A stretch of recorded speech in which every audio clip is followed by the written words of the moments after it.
This is how we're going to build mental toughness overnight.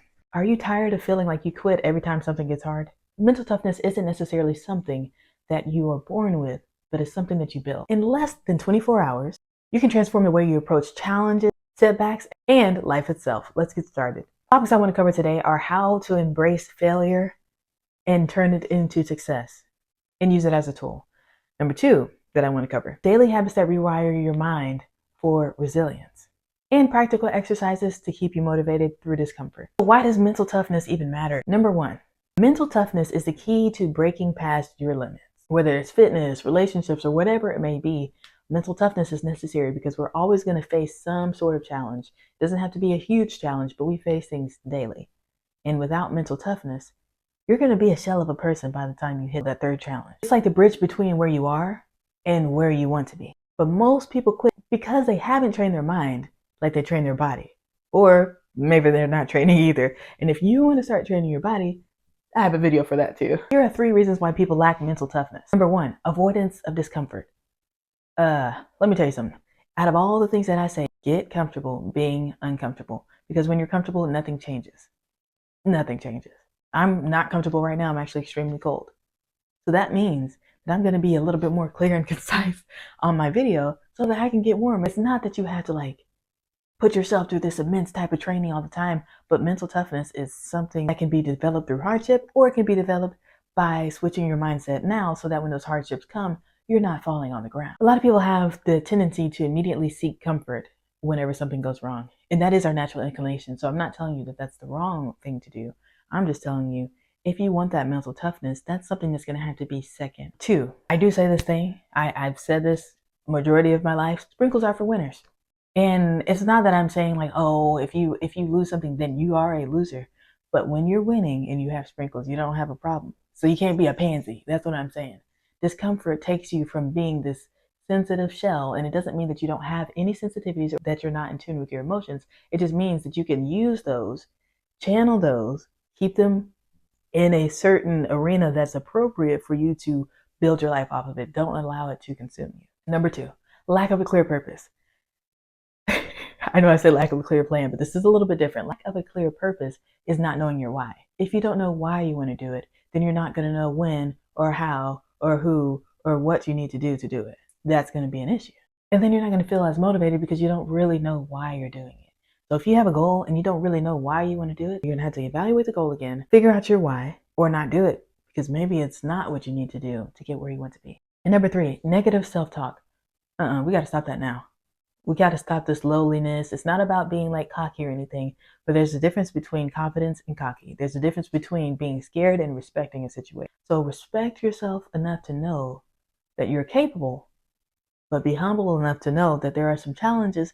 And so there are different things that you're going to have to do mentally to prepare for those challenges, not to live in anxiety, but to live in preparation. So let's break it down. Start small. You got to start with some discipline. So, number 1, it's all about setting the foundation. Pick one small habit, like waking up 30 minutes earlier, doing 10 more push-ups a day, whatever it may be, and whatever you choose to do, stick to it. These micro commitments are the building blocks of resilience. Step 2, practice controlled discomfort. I'm not gonna lie, I put myself out there at one point and did a 30-day challenge that I just showed up however I was. So if I was busted, then I was busted in the video. If I looked better, then I looked better in the video. And I get stressed out sometimes. So when I get stressed, I get a fever blister on my nose. It was extremely uncomfortable for me to have to show my face during that time, but I already committed to doing it. So I had to get comfortable being uncomfortable and go ahead and do it. And I felt better after, even though I didn't like that I had something going on. I did like the fact that I stayed consistent. And as a matter of fact, I didn't even get the reactions that I thought I was going to get. You got to stop worrying about what other people think, or stop perceiving that other people are going to think something. You can't think for other people. It kind of depends. You can practice mental discomfort, as far as putting yourself out there, not being as nervous with something or something like that, or it can be physical too, oh my gosh, a cold shower. Oh. That's not my favorite thing to do, but I will do it. So something like that. So it doesn't have to be one or the other. It could also be both. Number 3, reframe setbacks as lessons. My mom told me there are no mistakes in life, only painful lessons. So listen, a setback is a setback. It's already happened. You got to keep going forward. Don't look at it as something that's going to stick with you forever. Look at it as something that is a building block, a stepping stone to get to your next point of success. You got this thing. Thinking about the past too much to a certain extent can lead to depression. Thinking about the future too much to a certain extent can lead to anxiety. So live in the present. Write down your failures from the past and write down your successes. And shift from thinking of it as failure to feedback, and that is where your growth will come from. Like while you're doing this, every week spend about 5 to 10 minutes and think about, okay, this is what worked for me, and maybe this didn't work for you. Not everything is going to work for you, but you kind of got to figure out those things that do work for you so that you can get where you want to be. Last thing, quick exercises for mental toughness. Number 1, visualization. Visualize right now what it would look like if you succeeded in what you wanted to do. See the victory before it happens.